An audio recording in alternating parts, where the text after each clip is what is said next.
Salut YouTube, donc bienvenue ici à Montpellier où je suis en train de bosser sur le FIS, donc le Festival International des Sports Extrêmes. C'est un petit cadeau pour les fans de FMX. En fait, récemment j'ai fait une interview de Tom Pagès, j'en ai mis que 5 minutes dans l'émission parce qu'évidemment on pouvait pas en mettre plus, donc ça c'est la version longue. Si ça vous intéresse que je fasse ça plus souvent, j'ai envie de le faire sur ma chaîne YouTube, de mettre soit des inédits, des choses que j'ai pas pu mettre dans l'émission, soit des versions longues, voilà, quand c'est intéressant, quand c'est des riders que tout le monde aime comme Tom. Donc si ça vous intéresse, dites-le moi dans les commentaires, abonnez-vous, mettez des pouces, etc. parce que ça prend quand même du temps de faire ce taf en plus. Et voilà, si vous réagissez, si vous aimez ça, ça me fera plaisir. Donc tout de suite, l'interview de Tom Pagès, il y en a pour un bon quart d'heure. Alors, on est ici à Cap-Breton, au Centre européen de rééducation du sportif, quelque chose de cet ordre-là. Donc explique-nous, tu es en rééducation, tu t'es fait opérer de l'épaule il y a quelques mois, comment ça va ? Et bah ouais, je suis ici à Cap-Breton pour justement travailler sur mon épaule. Donc quoi de mieux que d'être suivi ici au CERS pour cette rééducation, parce qu'il faut faire ça optimiser, aller au plus vite possible. Et voilà, je me suis fait opérer à peu près au 15 mars et faut, si possible dans 3 mois être sur la moto le plus rapidement possible pour essayer de participer aux grosses échéances derrière, quoi. Parce que là, ton objectif, c'est les X-Fighters début à la mi-juillet. Voilà, il y a les X-Fighters vont arriver très vite. X-Fighters suivi des X-Games. Donc après, derrière, ça va être une décision à prendre à ma reprise. Savoir si s'il est possible d'ailleurs de repartir sur les grosses compétitions, sachant qu'il va y avoir des grosses figures à poser. Donc de gros risques et de risques de reblesser encore cette épaule, voire plus si je suis pas prêt, quoi. Ça, c'est une épaule que tu t'es blessé sur une compétition particulière ? Alors là, je me suis blessé la première fois de cette épaule l'an dernier, justement, en essayant de participer à l'Enduropal de Touquet. Je suis tombé dans le sable, j'ai luxé l'épaule, il m'a fallu presque 2 mois de rééducation. J'ai repris, c'est pareil, au mois de, je dirais, avril-mai pour les Red Bull X-Fighter qui étaient fin juin. Et là, c'était vraiment une course difficile pour essayer d'aller chercher la victoire à Madrid. Puis après, derrière, il y avait les X-Games aussi. Et d'ailleurs, les X-Games se sont moins bien passés. Et j'ai reluxé mon épaule encore au mois de novembre, puis février maintenant. Là. Et voilà, donc l'épaule tenait pas très bien. Il fallait opérer.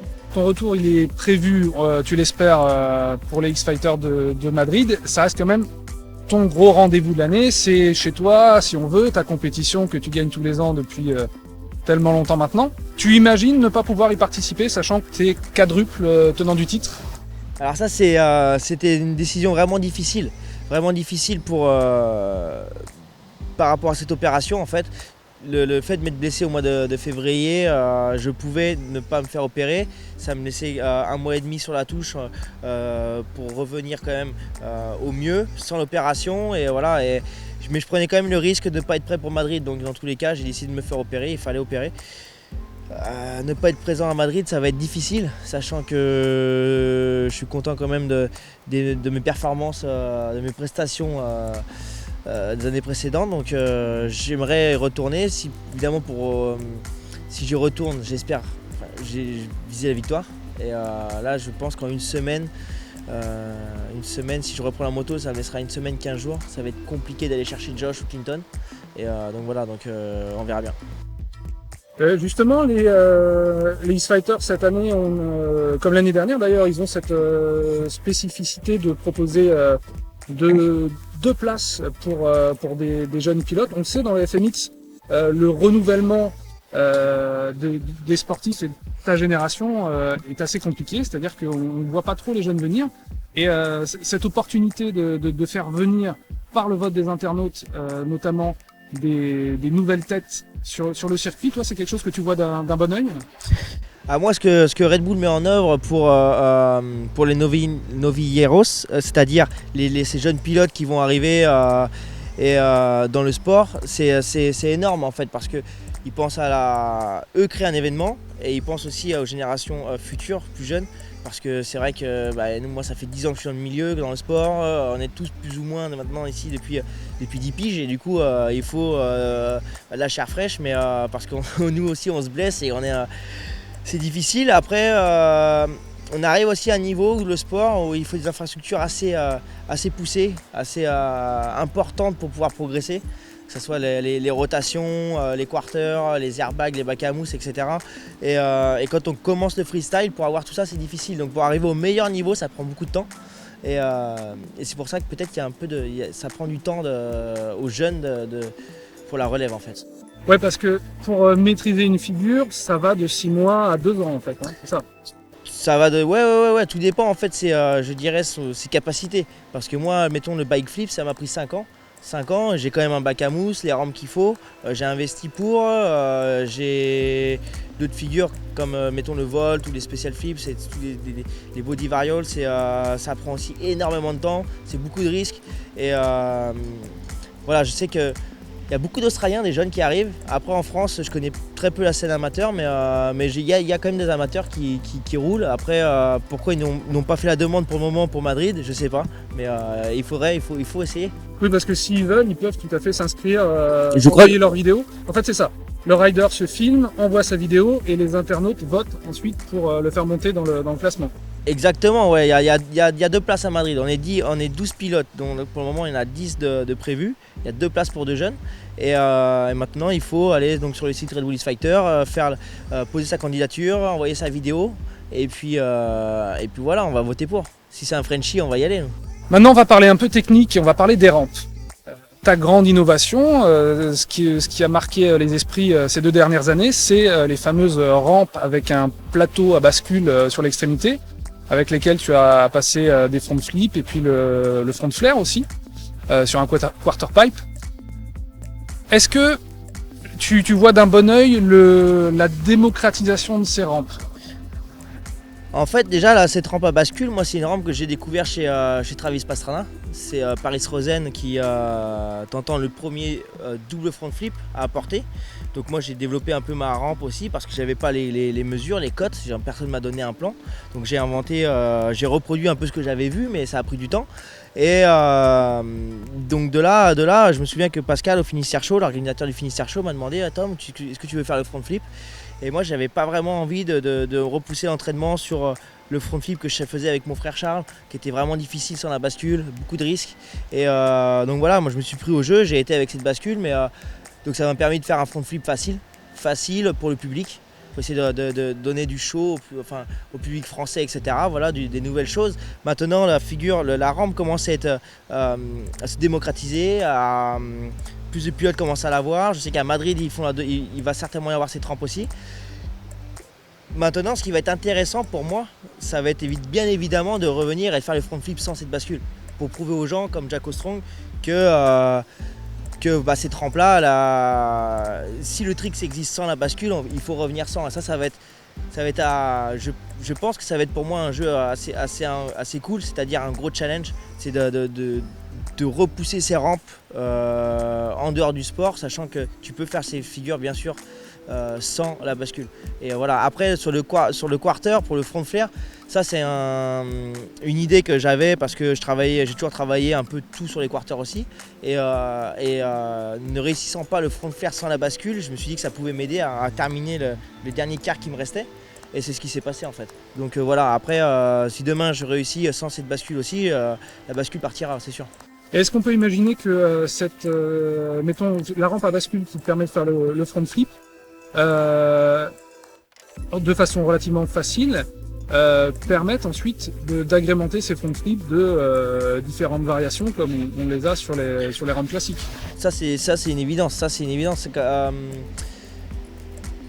déjà rien qu'avec le front flip normal, on peut déjà apporter maintenant un no-end, moi j'ai essayé déjà toutes les variations possibles, donc il y a un peu de travail, mais ça va arriver rapidement. Ouais. Mais je pense que la bascule, c'était surtout en premier lieu la possibilité de faire un double front flip, sachant que le front flip existe déjà sans la bascule. Donc je vois pas bien l'intérêt en fait d'aller faire un front flip régulier entre guillemets à vide sur une rampe à bascule, sachant que c'est réalisable sans la bascule. Après c'est juste du travail et une prise de risque un peu plus importante. Et voilà, après malheureusement ça risque d'abîmer le sport un petit peu, je pense, cette rampe. Et voilà, donc ça va être à moi après et certains pilotes qui vont vouloir essayer, j'espère, jouer le jeu, de revenir sans cette bascule et de prouver qu'on peut faire avancer aussi les choses de ce côté-là, quoi. Oui, donc c'était une expérimentation et c'est pas forcément par là que tu vois l'avenir du sport. Pas spécialement, je pense que l'évolution du sport passe aussi par les rampes, mais de là à réaliser une figure faisable sans modification, je vois pas bien l'intérêt en fait. Si demain tu arrives avec un double front flip, moi je dis la respect parce que là tu es monté 3 fois plus haut que même un double flip, tu as pris beaucoup de risques. Donc oui, là tu as besoin d'une bascule bien sûr, mais pour faire un front à vide, je vois pas bien l'intérêt. On le sait, toi ta marque de fabrique c'est l'innovation, c'est d'apporter des nouvelles figures. J'imagine que du coup une blessure comme tu as eu là avec cette longue période de rééducation, ça contrecarre tes plans d'amener constamment de nouvelles choses. Ça c'est en fait il y a deux choses. Le fait de m'être blessé bien sûr me fait prendre du retard, mais beaucoup de retard pour les compétitions. Je dirais gagner les compètes où il faut un panel de figures étoffé, faut beaucoup de level. Après pour faire de l'innovation pure et dure, si demain j'ai pas de compétition, je peux passer ma journée à inventer une figure, ça me posera pas de problème. Et puis en plus maintenant en vieillissant, en ayant déjà fait 10, 11 ans voire de compétition, que ce soit les X-Fighters, les X-Games, etc.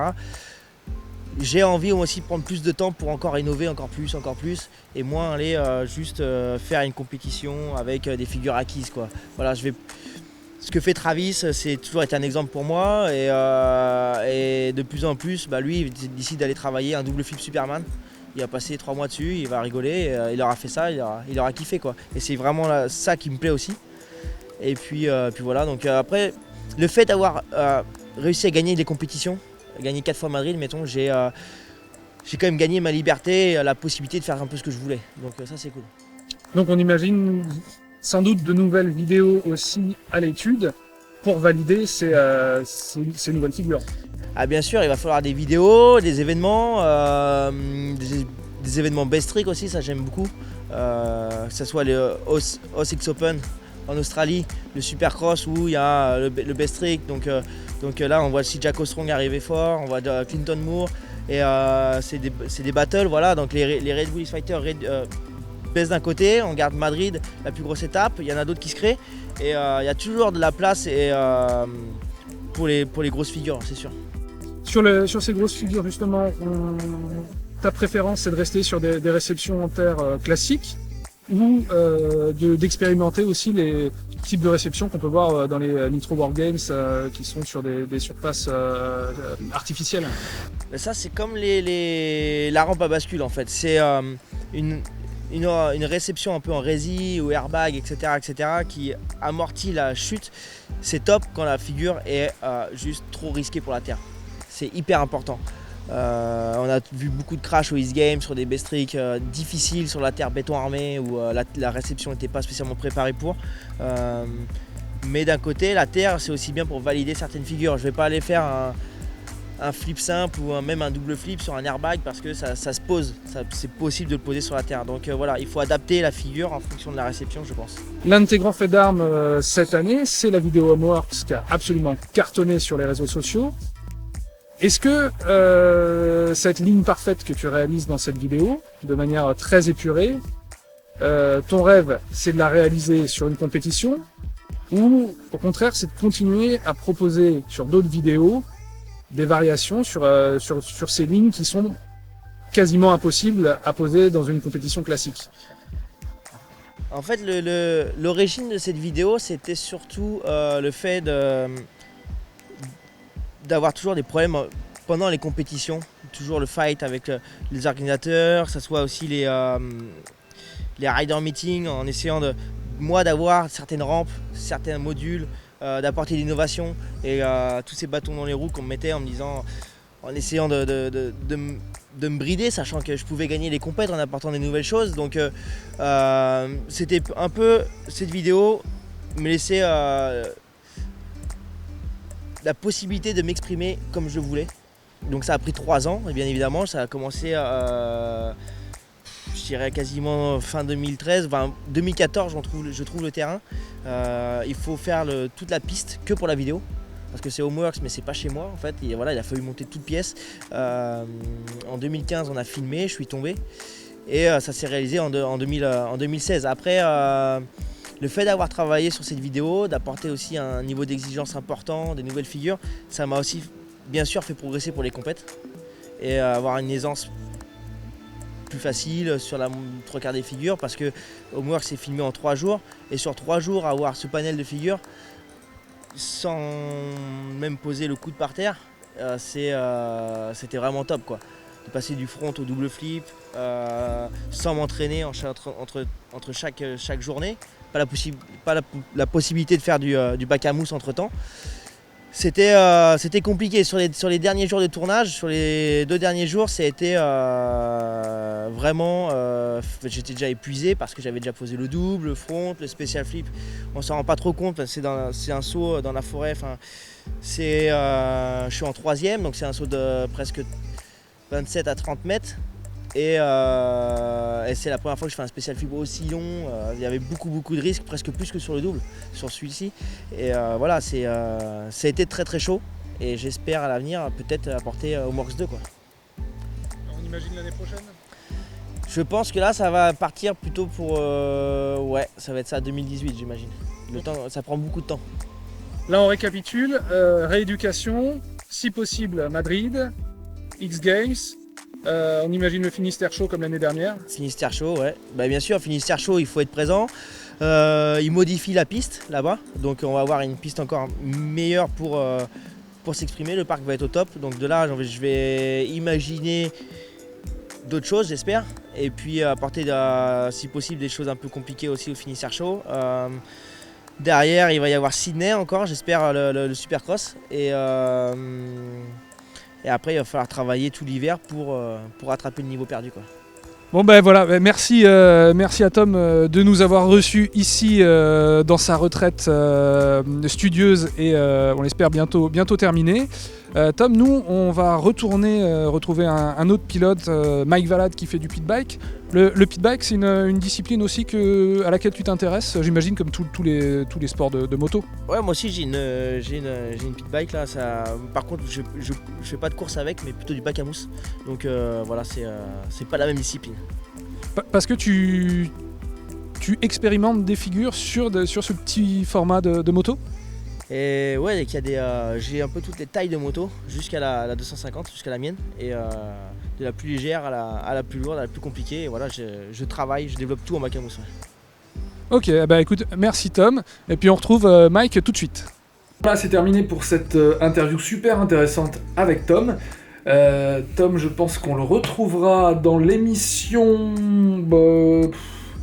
X-Fighter ou éventuellement Finistère Show à la fin du mois d'août. Je vais mettre une version spéciale YouTube du Finistère Show sur cette chaîne, du dernier Finistère Show en 2016, où Tom a fait notamment un front flip et un front flare aussi. Enfin bref, il a fait tout son répertoire. Donc si ça vous a plu, cette grosse interview de Tom, vous vous abonnez, ça me fera plaisir, vous mettez des pouces, ça me fera super plaisir, vous partagez, ça aussi, ne vous en privez pas, parce que ça m'a pris pas mal de temps, en plus de faire cette version longue, autant que ça serve, quoi, autant que ce soit vu.